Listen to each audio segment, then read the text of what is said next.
ရုရှားသမ္မတပူတင်ကပြန်ပြောလိုက်ပါပြီဒေါ်နယ်ထရန့်သူ့ကိုပိတ်ဆို့စီးပွားရေးပိတ်ဆို့ရေးယူတာလောက်ကတော့စီးပွားရေးပိတ်ဆို့အရေးယူပြီး pressure ပေးတာလောက်ကတော့မဖြုံပါဘူးငါတို့ဘာမှလည်းဖြစ်သွားမှာမဟုတ်ပါဘူးပေါ့နော်ခြေတာပေါ့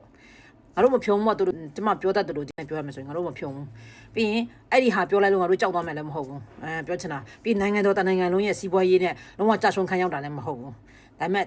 အပြစ်ခတ်ရက်စဲရေးအတွက်ဆွေးနွေးမယ်ဆိုလို့ရှိရင်တော့တကားဖွင့်ထားပါတယ်ပေါ့USA ဒေါ်နယ်ထရန့်ကနေစီးပွားရေးပိတ်ဆို့အရေးယူတဲ့ပုံမှာပေါ့နော်အဲ့ဒါဘယ်လိုပြောလာလဲဆိုတဲ့ဟာကိုပြန်ပြောပြပါမယ်ကျမ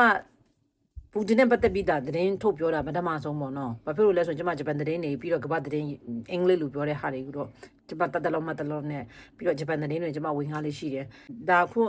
ကလေရုရှားလိုပြောတတ်လို့တော့မဟုတ်ဘူးပေါ့နော်ဘာရုရှားလိုပြောတဲ့ထဲမှာအောက်ကအင်္ဂလိပ်လိုစာတန်းထိုးထားတာတွေတွေ့လို့ကျမပြန်ပြောပေးတာပါ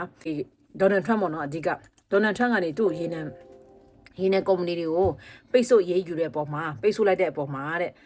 သူရဲ့အကျိုးတရားမှုသူလုပ်နေတာဘာသူတွဲလုပ်နေလဲဆိုတာသူစဉ်းစားတင်တယ်တဲ့ဒေါ်နယ်ထရန့်ကသူပြောတာပေါ့နော်ပြီးတော့သူ့အနေနဲ့ဒီလိုလုပ်လိုက်ချမ်းအခုဒီရေးနေကုမ္ပဏီဒီလိုလုပ်လိုက်ချမ်းဖြင့်အခုရေးနေဈေးတက်ပြီတက်နေပြီလေနော်ရေးနေဈေးတက်ပါမယ်တဲ့ပြီးတော့နောက်တစ်ခုကအဓိကရေးနေတဲ့အများဆုံးဝယ်တဲ့အိန္ဒိယနဲ့တရုတ်က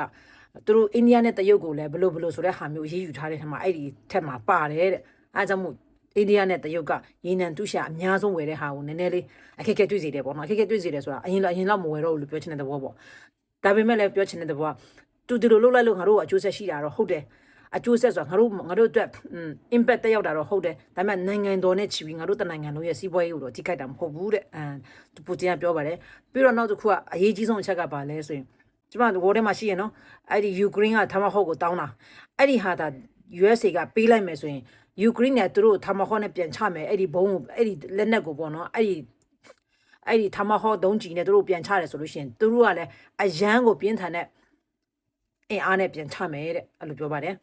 ဘယ်လိုလာမလဲတော့မသိဘူးနော်ဒါပေမဲ့လောလောဆယ်တော့ဒေါ်နယ်ထရန့်နဲ့ပူတင်နဲ့ချိန်နေတင်းမာနေပါတယ်အဆင်ပြေတဲ့အထက်မှာမပါပါဘူးဒါပေမဲ့ဘယ်လိုလာမလဲဆိုတာသိရင်တော့ကျွန်မဆက်ပြီးတော့မှတင်ပေးပါမယ်သတင်းကိုအားလုံးပဲအဆင်ပြေကြပါစေဘိုင်ဘိုင်